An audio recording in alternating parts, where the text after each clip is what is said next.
Após o intervalo, nós estamos retornando ao estudo do programa Espiritismo, em que nós analisamos o Evangelho de Jesus com base na obra básica de Kardec, o Evangelho segundo o Espiritismo, capítulo 5, Bem-aventurados os aflitos.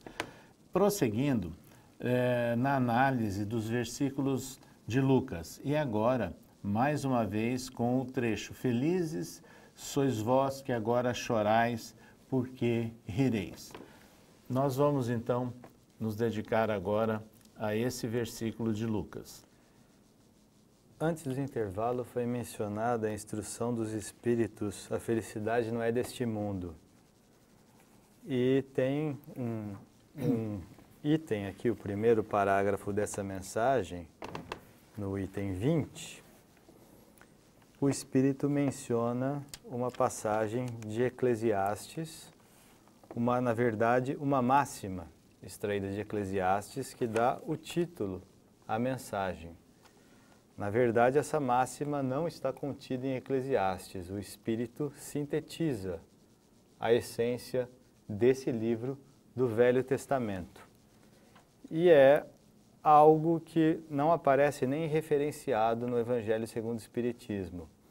Mas o Espírito ele coloca as tônicas do texto, que seria aqui, ó, com efeito, nem a fortuna, nem o poder, nem a juventude florescente seriam condições essenciais para a felicidade. Quando a gente vai em Eclesiastes, a gente consegue achar essas tônicas de fortuna, de poder, de juventude. Então, em Eclesiastes, quando a gente vai lá no Velho Testamento, então a gente vai no capítulo 2, nos versículos de 4 a 11, ele vai dizer assim: fiz para mim obras magníficas, edifiquei para mim casas, plantei para mim vinhas, fiz hortas, jardins, adquiri servos, ele vai dizendo várias coisas, adquiri servos, servas, amontoei para mim prata, ouro, fui engrandecido, e tudo quanto desejaram os meus olhos, não lhes neguei. Olhei para todas as obras que fizeram para mim minhas mãos, como também para o trabalho que eu trabalhando tinha feito, e eis que tudo era vaidade e aflição de espírito, e que proveito nenhum havia debaixo do sol. Debaixo do sol é aqui, no nosso plano físico. Nada disso tinha proveito para ele. Ele estava refletindo. Então, essa questão da fortuna é o que ele estava refletindo. Isso aqui eu li resumidamente, algumas partes desses versículos.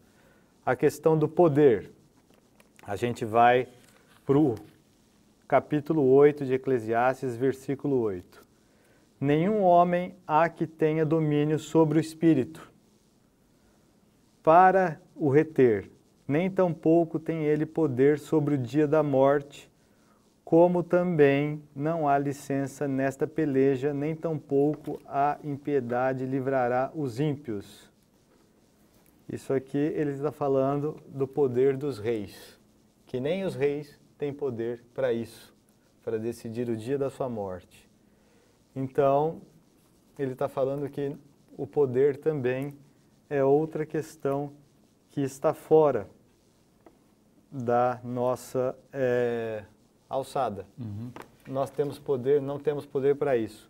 E outro ponto é a ideia da juventude, que ele vai dizer no 12, capítulo 12, item 1.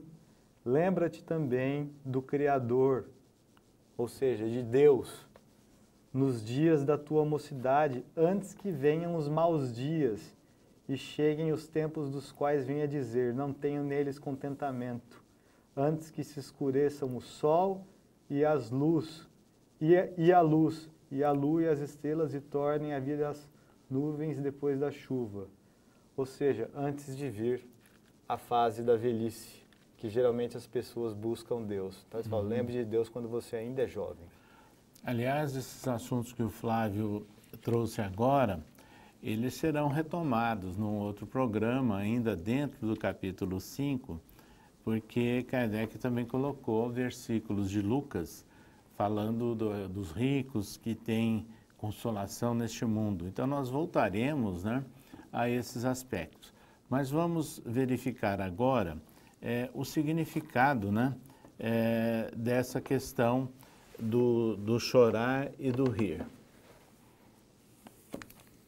Hoje nós temos muito mais desafios que nos levam a chorar e muito poucos momentos que nos levam a sorrir. E nós viemos, quando encarnados, com dois instrumentos ou duas potências para sabermos como agir, porque o Espiritismo nos esclarece que, ao encarnar, o espírito esquece o que fez no passado, para que ele possa, na presente encarnação, através do seu livre arbítrio, escolher o caminho, as ações, o que é que ele quer fazer de sua vida para diminuir consequências de atos do passado. É um processo de construção, minuto a minuto, dia a dia. Então, com quais instrumentos que o espírito vem para poder superar as suas dificuldades, já que ele esqueceu o que fez? Então, Kardec nos mostra que o espírito vem com o instinto, que esse instinto dá aquela condição de preservação da vida, aquela condição de lutar por aquilo que possa lhe fazer mal, como todos os animais o têm. Quando eles estão ameaçados, eles lutam para preservar a sua vida. E quando essa ameaça estaca, eles momentaneamente, eles relaxam e vão aproveitar aquilo que tem a seu dispor para usufruir na manutenção da sua vida. E outro fator que nós temos para nos direcionar é a consciência. A gente sabe que o nosso juiz, ninguém ao desencarnar vai chegar no plano espiritual e ter um juiz para julgar as suas atitudes, o que se passou na sua vida. O nosso juiz é a nossa própria consciência. Então, esses dois instrumentos, o instinto e a consciência, eles vão nos dar condições para que nós possamos atravessar momentos difíceis que tenhamos escolhido ou não para passar na presente existência. É muito difícil, na hora de uma dor pungente, nós raciocinarmos nesse termo de, não, eu tenho a minha consciência, eu tenho as ações instintivas. E é muito importante o consolo. É numa hora de desespero que muitas pessoas acabam tirando a própria vida, por falta de alguém que lhe mostre o sentido desta vida. Um sentido que, perante a eternidade, uma existência equivale a um dia. E a gente pensando que um dia é uma existência, fica muito mais fácil nós superarmos aqueles entraves do que nós pensarmos que nós temos uma eternidade pela frente. Então, tudo é questão de tempo. Não queiramos, na atual existência, dar um salto maior que a perna, porque aí nós iremos cair. Mas que nós tenhamos condições de dar um passinho por dia, mas que esse passo seja firme, que esse passo seja decisivo para a nossa melhora espiritual. É um treino, é um desafio que todos têm condições de fazer, porque ele vai criando hábitos, vai criando comportamentos pela repetição, pelo exercício, comportamentos esses que vão modificando o seu íntimo. Então, vou pensar mal de alguém? Não, vou parar e falar, não, por que eu estou pensando mal? O que vai me trazer isso de benefício? O que vai trazer de benefício a quem eu estou mandando esse pensamento. Isso é um exercício, é um raciocínio.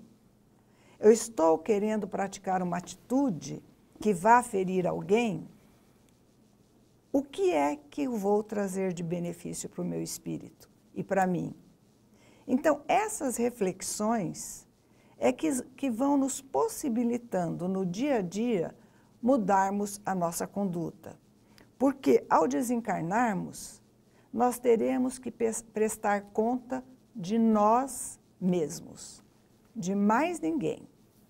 A gente tem a nossa vida, nós temos a vida em comunidade, a vida com o cônjuge, a vida com os filhos, que é uma vida em conjunto, que deve ser utilizada na nossa melhoria espiritual, porque é nessa hora que nós vamos mostrar o que fizemos de bom e de ruim, o que melhoramos e o que deixamos de melhorar. Para concluirmos o programa de hoje sobre o capítulo 5 do Evangelho segundo o Espiritismo, nós vamos sugerir a todos vocês que conheçam essa obra pelo espírito Humberto de Campos, psicografia de Chico Xavier, Boa Nova. E tem no seu capítulo 11 o Sermão do Monte, onde Jesus ele conta o encontro que ele teve com Levi, o coletor, na cidade de Cafarnaum, com o mau entendimento que ele havia tido, né, com pessoas deserdadas e doentes, e convidando, inclusive, para acompanhá-lo, e depois Levi e outros assistem à magnífica apresentação de Jesus, o tocante Sermão da Montanha ou das Bem-aventuranças. Então escreveu Humberto de Campos nesse livro, o leito de dor, a exclusão de todas as facilidades da vida, a incompreensão dos mais amados, as chagas e as cicatrizes do espírito são luzes que Deus acende na noite sombria das criaturas. E referindo-se então ao sermão, deixando perceber que Jesus se dirigia aos vencidos e sofredores do mundo inteiro e como que esclarecendo o espírito de Levi, que representava a aristocracia intelectual entre os seus discípulos na sua qualidade de cobrador de tributos populares. Jesus, pela primeira vez, pregou as bem-aventuranças celestiais. Deixamos, pois, a vocês a sugestão para relerem o Evangelho segundo o Espiritismo no capítulo 5, e nós estaremos ainda em outros programas fazendo comentários sobre essa obra básica de Kardec e também sobre o capítulo Bem-aventurados os aflitos. Até lá!